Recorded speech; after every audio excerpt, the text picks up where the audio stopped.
안녕하세요. 기억을 부탁해 시즌2 진행을 맡은 아나운서 이자연입니다. 자, 오늘은 양영순 교수님과 함께하겠습니다. 소개 부탁드릴게요.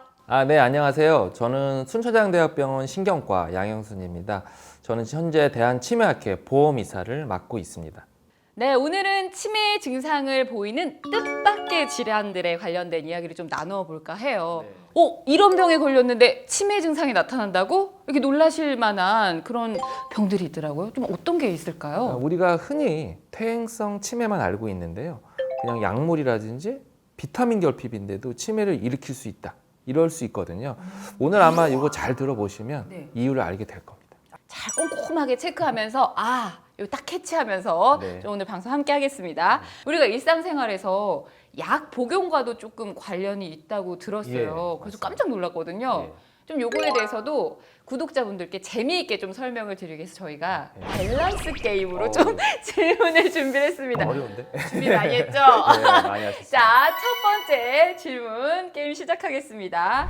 멀미약 대 마약성 진통제, 어떤 게 더 치매에 치명적일까요? 둘 다 인지 기능을 떨어뜨릴 수는 있는데 치매와 조금 더 근접한 거는 마약성 진통제를 선택을 할게요. 마약성 진통제에 들어있는 오피오이드 성분이 실제적으로 노인분들한테 장기 복용을 하게 되면 치매 발병률을 한 40% 이상 높인다라고 많이 발표들이 있기 때문에 요건 치매와 연관성이 좀 있는데요. 우리 붙이는 멀미약 있잖아요. 여기 귀 뒤에다가 이게 이제 항콜린 작용을 해요. 우리가 이제 치매라고 하는 병이 아세틸콜린이라고 하는 게 떨어져서 생기는 거거든요. 이게 떨어지면 기억력이 떨어지는데 항콜린 작용을 하니까 아세틸콜린이 떨어지겠죠. 그래서 일시적으로 기억력이 떨어져서 치매처럼 보이지만 이거는 이걸 제거하거나 시간이 지나면 좋아지기 때문에 오히려 이제 치매보다는 일시적인 선망 증상이라고 생각하시면 될 것 같습니다. 자, 두 번째 밸런스 게임 가겠습니다. 특정 영양소가 부족할 때에도 일시적인 치매 증상을 보일 수 있다고 하는데요. 만약에 교수님께서 비타민 D 그리고 비타민 B 둘 중에서 치매 예방을 위해서 딱 한 개만 먹어야 돼요. 그러면 어떤 걸 먹어야 될까요? 사실 이제 비타민 B, 비타민 D 자체도 그것만의 장점이 있긴 한데 치매만 놓고 보면 비타민 B군 컴플렉스 중에 하나인 비타민 B12가 있거든요. 이 비타민 B12와 엽산 요 두 개가 매우 중요한데 실제적으로 이 비타민 B12와 엽산의 결핍이 발생하면 우리 몸 안에 호모시스테인이라는 게 올라가요. 그렇게 되면 심혈관이나 뇌혈관에 문제가 생기고 그로 인해서 알츠하이머 치매도 거의 4배에서 5배 올린다라고 되어 있거든요. 그래서 치매 환자분들 이제 병원에 내원해서 우리가 여러 가지 검사들 할 때 반드시 빠지지 않는 피 검사에 비타민 검사가 들어가 있어요. 그래서 이게 결핍이 됐으면 이걸 교중해주면 치매가 좋아지기도 하거든요. 그렇기 때문에 만약에 비타민을 고른다고 한다면 저는 비타민 B12와 엽산을 선택하겠습니다.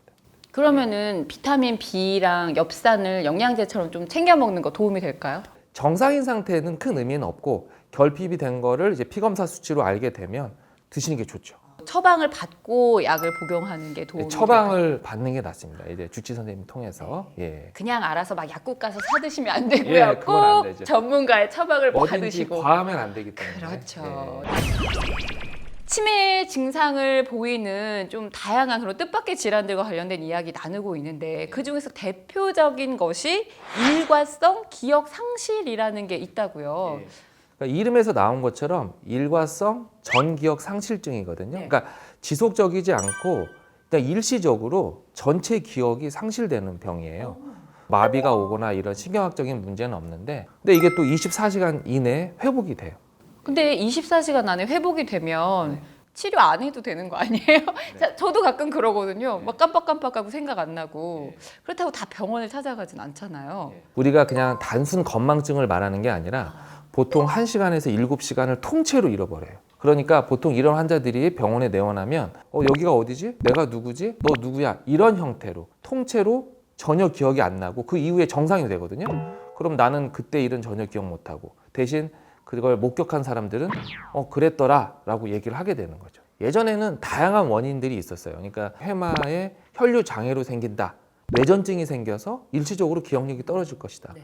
또는 아니면 뭐 편두통 때문일 것이다. 정맥 내에 우열이 생겨서 그렇다. 여러 가지 다양한 원인이 있었는데 최근에는 이제 많은 이미징들이 발달을 해서 해마라고 하는 뇌혈관을 직접 보면서 그쪽에 뇌혈관 손상이 있어서 이 병이 있구나라고 이제 진단 내리게 된 거죠. 그럼 직접 찾아가면 그런 진단 과정을 거쳐서 알게 되는 예, 건가요? 사진을 한번 보여드리겠습니다. 저 부분이 해마인데요. 지금 하얀 부분이 이 뇌가 손상이 돼서 하얗게 변한 게 이제 뇌 허혈이 생긴 겁니다. 네. 뇌졸중 환자들도 이렇게 하얗게 변하거든요. 그래서 이 해마에 뇌 손상이 있다라고 하는 이 증거가 나오게 됨으로써 이 일과성 전기역 상실증은 해마에 뇌혈관에 문제로 생긴다라는 쪽이 훨씬 더 많이 입증이 되었고요.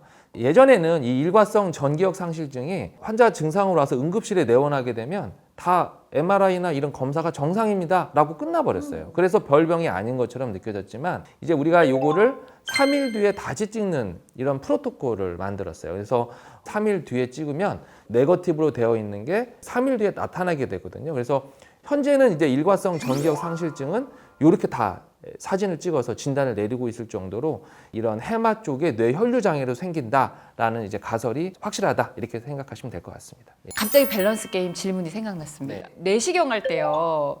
나는 수면 안 한다. 그냥 하겠다 하시면서 내시경, 위내시경 하시는 분들 깨고 나면 잠깐 기억이 안 나시는 경우도 있잖아요. 예. 그런 경우 또 뭐 부모님 장례 치르다가 예. 막 너무 또 이제 감정이 격해지니까 실신해서 예. 쓰러졌다가 일어나면 잠깐 또 기억이 안 나는 네. 순간. 이 두 상황 중에서 어떤 상황이 더 치명적인 순간일까요?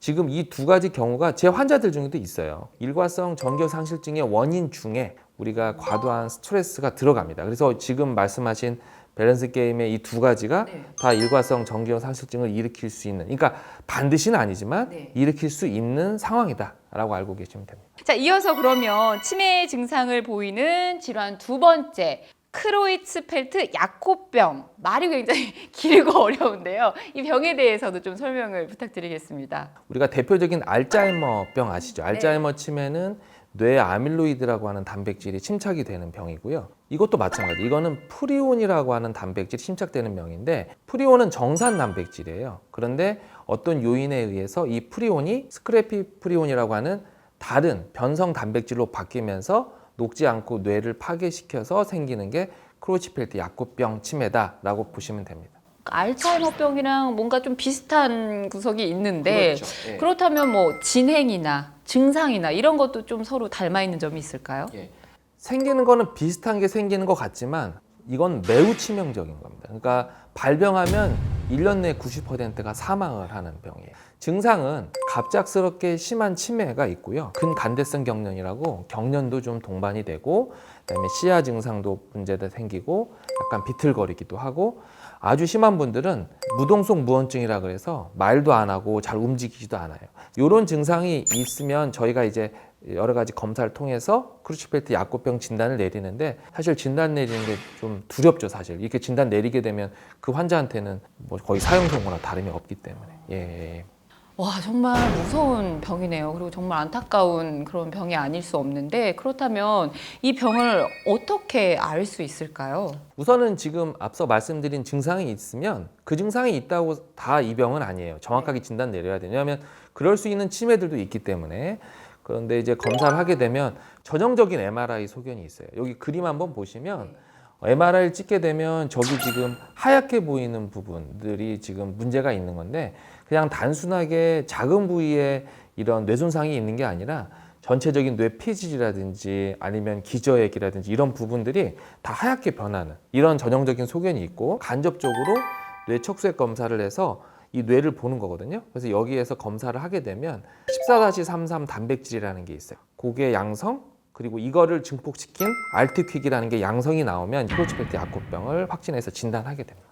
그렇다면 원인은 도대체 뭘까요? 예. 무서운 병이라서 정말 안 걸렸으면 좋겠는데 그러니까 원인은 사실 뚜렷하진 않아요. 알츠하이머병의 원인도 사실 뚜렷하지 않듯이 이 치매라고 하는 병 자체의 원인은 명확하진 않지만 그러니까 분류를 보시면 돼요. 그래서 크게 분류를 산발성, 그다음에 의인성, 변이성 이렇게 세 개로 구별하는데 나도 모르게 그냥 갑자기 치매가 발생을 하고 진단 내렸더니 크루치펠트 야코병이 나온 그냥 산발성 치매가 되는 겁니다. 그래서 이거를 그냥 크로치펠트 야콥 치매가 되는 거고, 크로치펠트 야콥병은 다른 치매하고 달리 이게 전염력이 되거든요. 수혈이나 아니면 그걸 사용한 수술 도구로 인해서 또는 치과 치료에 의해서 이렇게 다 옮겨질 수 있어요. 그렇기 때문에 그걸 의인성 크로치펠트 야콥 치매라고 얘기를 하고요. 세 번째는 이제 변이성인데, 이 변이성은 우리나라에는 이제 한 케이스도 없지만 예전에 광우병 아시죠? 네. 그러니까 광우병 걸린 소고기를 먹었을 때 변이성 크로치펠트 야콥 치매라고 얘기를 하는데,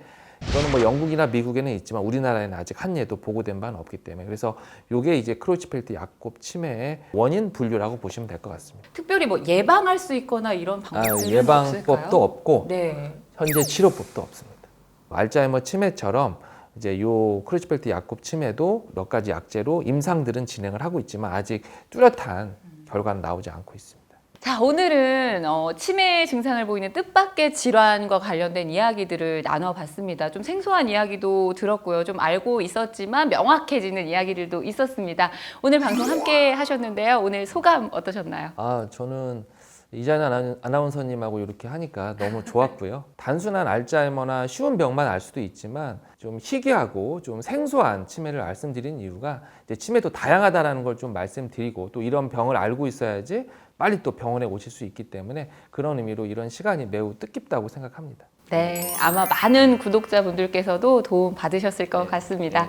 자, 아쉽지만 저희는 여기서 마무리를 해야 될 것 같고요. 오늘 영상이 도움이 되셨다면 좋아요, 구독, 알림 설정 부탁해. 부탁해.